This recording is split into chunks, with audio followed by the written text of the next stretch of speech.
اسلام آباد میں مسجد و امام بارگاہ ختیجۃ الکبریٰ آمد، شہداء کے لواحقین اور متاثرین سے ملاقات، بمبار کو روکنے والے شہید اون عباس کے لواحقین کے لیے 1 کروڑ روپے کا اعلان، شہداء کے ورثاء کو فی کس 50 لاکھ اور زخمیوں کو 30 لاکھ روپے دیے جائیں گے۔ اندھوناک واقعے پر پوری قوم سوگوار ہے، واقعے پر دلی انتہائی دکھ ہے۔ مسلمانوں میں تفریق پیدا کرنے کی ناپاک سازش کو ناکام بنائیں گے، ازلی دشمن کو شکست دینے کے لیے قوم قربانیاں دے رہی ہے۔ شہباز شریف نے یقین دہانی کرائی کہ اون عباس سمیت واقعے میں شہداء کے بچوں کو ملازمتیں دی جائیں گی، جبکہ 14 اگست کو اون عباس کو اعلیٰ سول ایوارڈ سے بھی نوازا جائے گا۔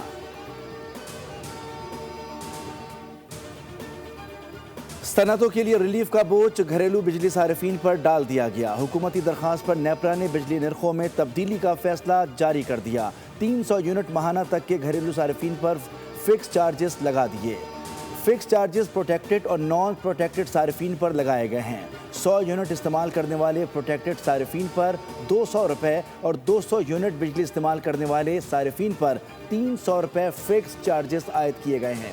300 یونٹ تک کے نان پروٹیکٹڈ صارفین پر 350 روپے، جبکہ 400 یونٹ تک کے صارفین پر فکس چارجز 200 روپے اضافے سے 400 روپے کر دیے گئے ہیں۔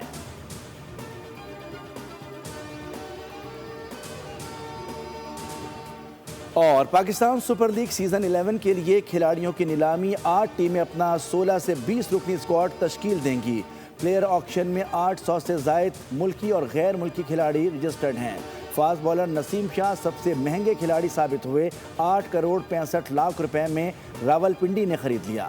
فہیم اشرف 8.5 کروڑ روپے میں اسلام آباد یونائٹڈ میں واپس آ گئے۔ فخر زمان کو 7 کروڑ 95 لاکھ روپے میں لاہور قلندرز اور ڈیوڈ وارنر کو 7 کروڑ 90 لاکھ روپے میں دوبارہ کراچی کنگز نے حاصل کر لیا۔ پاکستان T20 کپتان سلمان علی آغا کو 5 کروڑ 85 لاکھ روپے میں کراچی کنگز نے خرید لیا۔ ہیڈ لائنز آپ نے ملاحظہ کی۔ کسی بھی خبر کی تفصیل کے لیے آپ وزٹ کر سکتے ہیں ہماری ویب سائٹ bolnews.com۔ سبسکرائب کریں اور بیل دبائیں تاکہ کوئی خبر رہ نہ جائے۔